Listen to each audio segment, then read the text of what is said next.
What's going on YouTube? Rob again, and today we're going to be taking a look at Teenage Mutant Ninja Turtles, the Shredder. This is the second version of the Shredder in figure form, and as you can see he has a removable helmet, a cape, and some longer shredding devices. Yeah, so let's take a look at the back of the box. He's the deadly leader of the Evil Foot Clan. Back of the box. Shredder, deadly leader of the Evil Foot Clan. There you go again.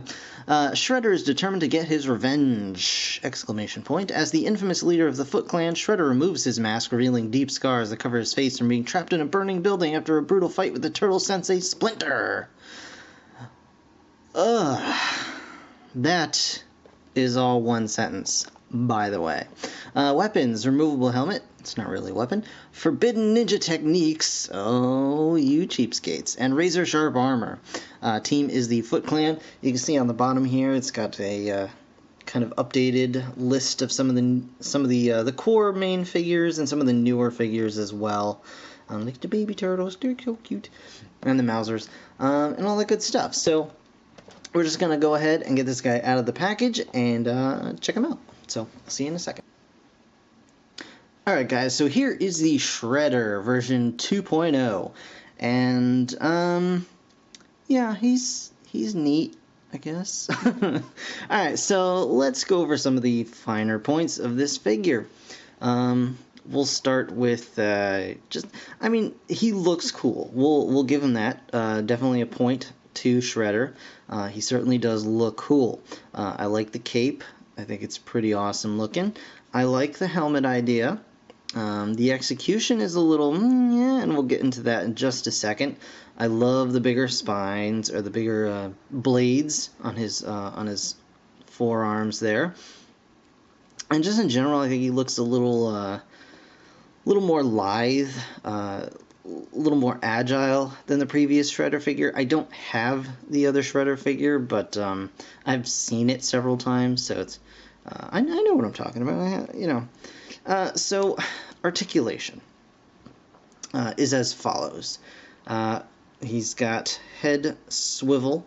It's not on a ball joint. It doesn't go up and down. It just swivels right to left, and we'll get into that in just a moment. He does have a little bit of play in his shoulder pads. His arm is on a pin swivel, kind of a universal kind of swivel, like so. Right. He has a wrist swivel. Yeah, same on this arm as well. And then the wrist. He has a waist swivel. He's got the universal joint on his hips, which is a bit limited due to this little bit of molded armor.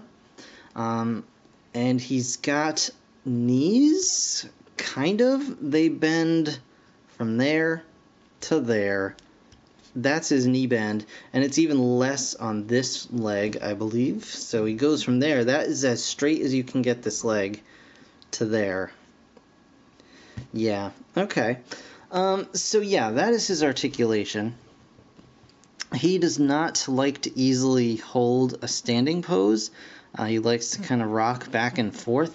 And actually, you can see on the bottom of his feet, mine has some mold kind of warping there.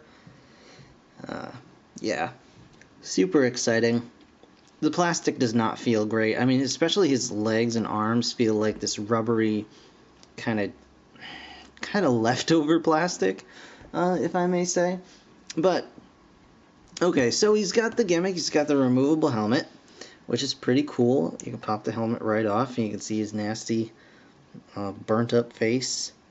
I must get the Avatar to reclaim my honor. Oh wait, sorry, wrong cartoon. Yeah, so you can stick the helmet on. The only thing is, it does not want to stay on. It doesn't want to go on nicely, and it doesn't want to stay there. You gotta really jam it down on there. And then when you do, his head is stuck just like that. Because if you move it to the right, bam. If you move it to the left, bam. Yeah, so that's pretty annoying. His cape likes to get in the way. of the helmet as well. Thankfully, the cape is removable. It's just plugged onto the back here, and you just lift it right up and off. And then, you know, he's got some more range with his helmet. And that's cool, because his helmet looks really cool from, you know, the side and even the front. It looks nice. Like, they did a good job with how it looks. But it does just pop off really easily. So we're just going to pop it on there and hope it stays on for the rest of the review. So, that said, he does have the movement here. However, the way his arms are molded, this one is okay. This one's not so bad, because you get whatever you need out of it. He's got, you can come down on it like this. But this one is molded in this permanent, like, you know, tickets to the gun show pose. So you can only get, he can do this.